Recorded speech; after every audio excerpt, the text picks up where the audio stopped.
नाज़रीन, सबसे पहले रहती दुनिया तक सलाम है अरशद शरीफ साहब की बहादुरी को, उनकी जुर्रत को, उनकी उसूल पसंदी को, उनकी दिलेरी को और उनकी सहाफत को। अरशद शरीफ साहब की आज पहली बरसी है।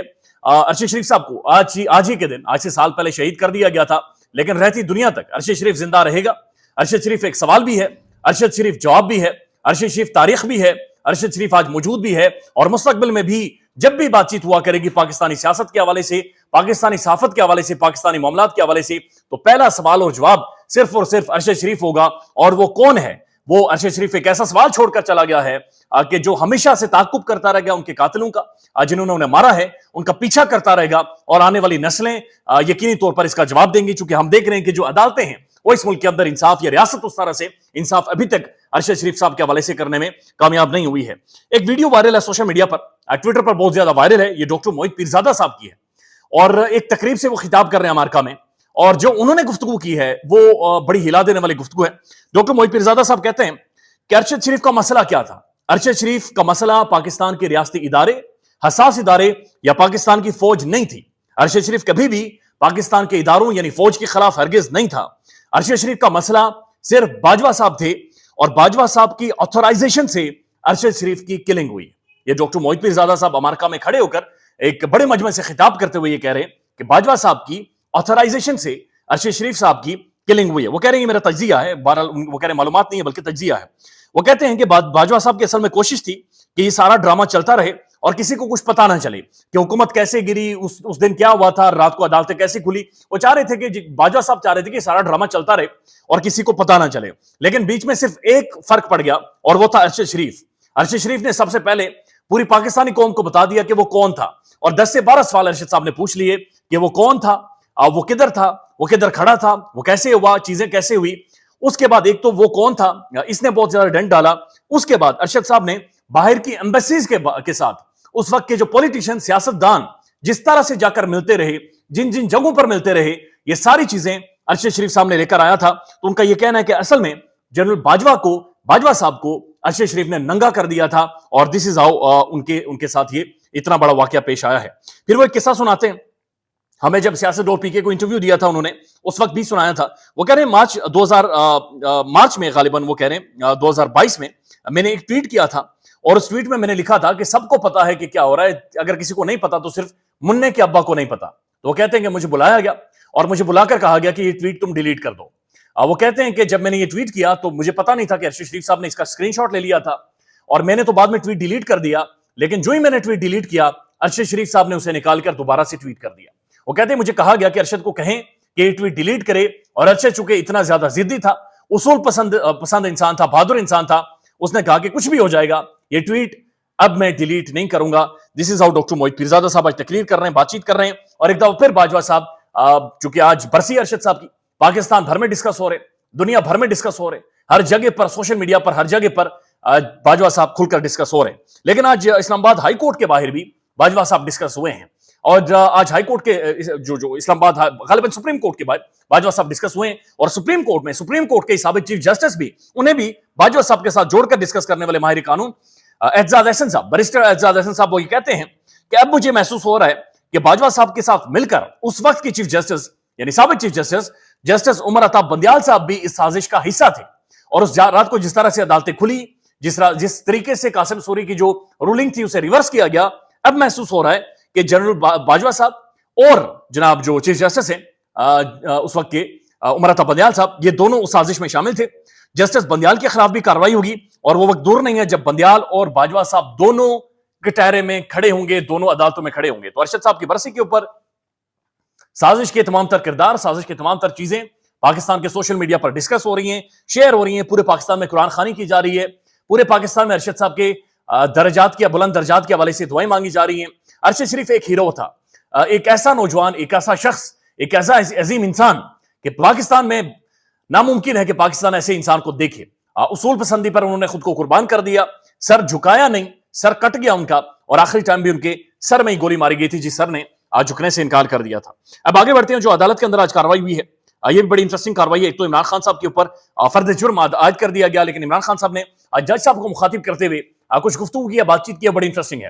عمران خان صاحب نے جج صاحب سے کہا کہ جج صاحب وہ منڈیلا واپس آ گیا ہے، میاں نواز شریف صاحب کی طرف اشارہ کرتے ہوئے انہوں نے کہا کہ منڈیلا واپس آ گیا ہے، اور ساتھ ساتھ انہوں نے یہ بھی کہا کہ جناب جو میاں نواز شریف صاحب ملک کے اندر واپس آئے ہیں، اصل میں ان کا طریقہ وارداتی یہ ہے کہ یہ امپائرز کو ساتھ ملا کر کھیلتے ہیں، اور اب بھی انہوں نے انتخابات میں جانا ہے، یہ جو بھی پولیٹکس کرنی ہے وہ امپائرز کو اپنے ساتھ ملا کر کرنی ہے۔ انہوں نے جج صاحب کو مخاطب کرتے ہوئے کہا کہ جج صاحب میری تو غلطی کوئی نہیں ہے، سازش ساری میری ہوئی، میرے خلاف ہوئی، پارٹی میری توڑی گئی، حکومت میری گرائی گئی، مجھے بیک سٹیپ کیا گیا، مجھے دھوکہ دیا گیا، اور اس کے بعد اب جو تمام تر معاملات ہیں وہ بھی میرے خلاف چلائے جا رہے ہیں۔ اور یہ ساری گفتگو عمران خان صاحب نے ایک تو جج صاحب سے کی، اور جج صاحب کے جو ریمارکس آئے ہیں ان ریمارکس نے بھی پاکستان کے اندر ایک ڈیبیٹ چھیڑ دی ہے کہ کیا یہ سنجیدہ ریمارکس ہیں یا مذاق کیا جج صاحب نے لائٹر نوٹ پر کہا، یا پھر یہ غیر سنجیدہ گفتگو تھی۔ جج صاحب نے یہ کہا کہ عمران خان صاحب کو جیل کے اندر سائیکل دے دی گئی ہے، اب وہ سائیکل یہ ہے جو ایکسرسائز والی سائیکل ہوتی ہے، اور ساتھ ساتھ شاہ محمود قریشی صاحب کو چارپائی بھی دے دی گئی ہے، لیکن جج صاحب کے ریمارکس تھے کہ اگر آپ کہیں تو ہم عمران خان صاحب کو موٹر سائیکل بھی دے دیں، یعنی موٹر سائیکل جیل کے اندر تو نہیں چل سکتا۔ پھر ساتھ ساتھ انہوں نے کہا کہ اگر آپ کہتے تو ہم سوئمنگ پول بھی بنوا دیتے جہاں پر خان صاحب تیرتے، اور لیکن اڈیالہ جیل کے اندر جگہ کم ہے، نہیں تو سوئمنگ پول بھی بنا دیتے۔ تو عمران خان صاحب نے میرے خیال میں جو ڈیمانڈز کی تھی بنیادی چیزوں کی، وہ تو بڑی بنیادی چیزیں ہیں، اور وہ ان کا رائٹ ہے پاکستان کے قوانین کے تحت، لیکن جج صاحب نے آج کہا کہ اگر خان صاحب کہتے تو ہم سوئمنگ پول بنوا دیتے، لیکن عمران خان صاحب کے وکلا بار بار عدالتوں سے درخواستیں کر رہے ہیں، اور درخواستیں وہ یہ کر رہے ہیں کہ برائے مہربانی عمران خان کے جو کیسز وہ سن چکے ہیں ان کے اوپر صرف فیصلے دے دیں، سوئمنگ پول عمران خان صاحب باہر آ کر خود ہی بنا دیں گے، ضمانت کے بعد بنا دیں گے۔ اب ایک اور خبر ہے، اور یہ جو سائفر کے حوالے سے کچھ چارجز ہیں یہ سامنے آئے ہیں۔ ثاقب بشیر صاحب پاکستان کے پرومیننٹ موسٹ کریڈیبل جرنلسٹ ہیں، انہوں نے باقاعدہ سے ٹویٹ کیا ہے، وہ آپ کے سامنے رکھ دیتے ہیں۔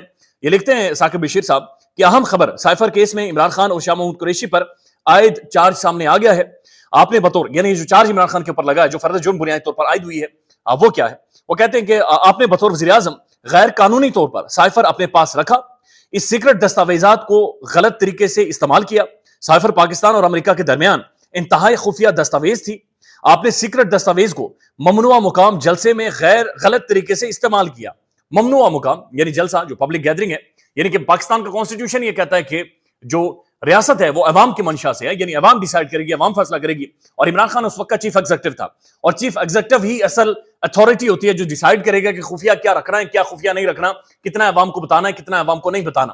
لیکن بہرحال کہا جا رہا ہے کہ آپ نے ممنوعہ مقام جلسے پر غلط طریقے سے استعمال کیا، آپ نے سائفر کی خفیہ معلومات غیر متعلقہ افراد تک پہنچائی، آپ ریاست کے مفادات کے خلاف یہ انفارمیشن استعمال کرنے کے مجاز نہیں تھے۔ وزارت خارجہ نے آپ پر اعتماد کرتے ہوئے سائفر آپ کو فراہم کیا، آپ نے سائفر کو اپنے پاس رکھنے، ذاتی اور سیاسی مقاصد کے لیے استعمال کیا، آپ نے سائفر اور پاکستان کے سیکیورٹی سسٹم پر کمپرومائز کیا، آپ کے عمل سے ریاست پاکستان کی سیفٹی متاثر ہوئی ہے۔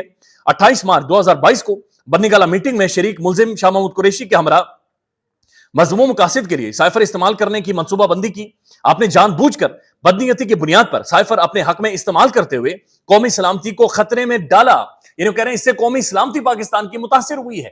یعنی پاکستانی عوام کو یہ بتانا کہ اس وقت کے ایک امریکن جو انڈر سیکرٹری ہیں ان کا یہ کہنا ہے کہ اس ملک کے اندر حکومت گرا دیں، عمران خان ان ڈپلومیٹک زبان استعمال ہوئی، ان ڈپلومیٹک معاملات کو چلایا گیا، لیکن وہ پاکستانی عوام کو اب نہیں بتا سکتے تھے۔ وزارت خارجہ نے سائفر آپ کو بھیجا، آپ نے واپس نہیں کیا، غیر مجاز ہونے کے باوجود ابھی تک سائفر آپ کے پاس غیر قانونی طور پر رکھا ہوا ہے۔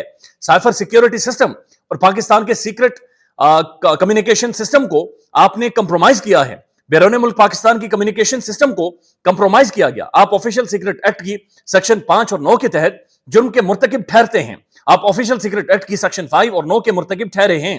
شاہ محمود قریشی پر فرد جرم کا متن، آپ نے chairman P T I Imran Khan کے جرم میں معاونت کی ہے، آپ جس طرح چیئرمین پی ٹی آئی نے جرم کیا ہے اسی طرح آپ بھی شریک جرم ٹھہرے ہیں، آپ آفیشل سیکرٹ ایکٹ کے سیکشن 5 اور 9 کے تحت مرتکب ٹھہرے ہیں۔ یہ اس کا متن ہے۔ عمران خان اور شاہ محمود قریشی پر خفیہ عدالت میں جیل کے اندر ایک فرد جرم عائد کر دی گئی ہے۔ 27 اکتوبر کو اس معاملے کا ٹرائل شروع ہوگا۔ ایف آئی اے نے بتایا جا رہا ہے کہ 16 گواہان کو پیش کرنا ہے اور اس کے بعد یہ ٹرائل شروع ہوگا اور معاملات آگے جائیں گے۔ اسی دوران ہم نے دیکھا کہ امریکہ کے اندر اس وقت جو امبیسڈر تھے اسد مجید صاحب، ان کا بھی بیان پاکستانی میڈیا تک پہنچا یا لیک کیا گیا، اور پھر جو پرنسپل سیکرٹری تھے عمران خان صاحب کے اعظم خان، ان کا بھی بیان باقاعدہ سے میڈیا میں لیک کروا کر یا میڈیا کو دے کر اس کے اوپر باقاعدہ سے کیمپین بھی کروائی جاتی رہی۔ دو اہم ترین معاملے سپریم کورٹ کے اندر جاری ہیں، ان کے حوالے سے آپ کو اپڈیٹ کریں گے۔ ایک الیکشنز کے 90 دن کے حوالے سے ہے، اور دوسرا پاکستان کے اندر جو ملٹری کورٹس ہیں ان کے حوالے سے فیصلہ محفوظ کر دیا گیا ہے، اس کے حوالے سے بھی آپ کو اپڈیٹ کریں گے۔ خیال رکھیے گا، اللہ حافظ۔ پاکستان میں اس وقت سب سے بڑا مسئلہ بولنے کا ہے، پاکستان میں بولنے نہیں دیا جاتا، زبانیں کھینچ لی جاتی ہیں، ڈر ہے، خوف ہے، ٹیرر ہے، पाकिस्तान का मीडिया मुकम्मल तौर पर कंट्रोल्ड है, वेल मैनेज्ड है, एक मैसिव सेंसरशिप है। इसी तरह का दबाव पाकिस्तान में सियासत.pk भी फेस कर रहा है, जिसे पाकिस्तान भर में गुज़श्ता कई महीनों से मावरा आइन, मावरा कवानीन मुकम्मल तौर पर बंद कर दिया गया है, मुकम्मल तौर पर बैन कर दिया गया है। सियासत.pk की नशरियात को लिमिटेड करके पाकिस्तान में छोड़ दिया गया है। तमाम तर कानूनी मुआवजे के ऊपर आवाज उठाई गई, दस्तक दी गई, लेकिन हर तरफ से खामोशी है, सन्नाटा है, कहीं पर कोई सुनवाई नहीं है, कोई सुनने को तैयार नहीं है। लेकिन इसका हल क्या है? क्या खामोश हो जाएं? क्या सवाल ना करें? क्या मालूमात आप तक ना पहुंचाएं? क्या इंफॉर्मेशन आप तक ना पहुंचाएं? मालूमात भी पहुंचेगी, इंफॉर्मेशन भी पहुंचेगी, सवालात भी उठेंगे, लेकिन अब आपने रोल प्ले करना है, आपने अपना किरदार अदा करना है। और छोटा सा एक प्रोसीजर है, प्रोसेस है, उसके बाद आप अपना किरदार अदा करें और हमारी मदद करें। पहले आपने ये करना है कि हमारे YouTube चैनल को सब्सक्राइब करना है, उसके बाद ज्वाइन के बटन के ऊपर जाना है, क्लिक करके हमारा मेंबर बनना है। या फिर दूसरा ऑप्शन ये है कि आपने वीडियो की डिस्क्रिप्शन में जाना है, वहां पर पैट्रियन का लिंक मौजूद होगा, उस लिंक के ऊपर क्लिक करें और हमें सपोर्ट करें, हमारा हिस्सा बने, हमारी ताकत बने। ख्याल रखिएगा। अल्लाह हाफिज।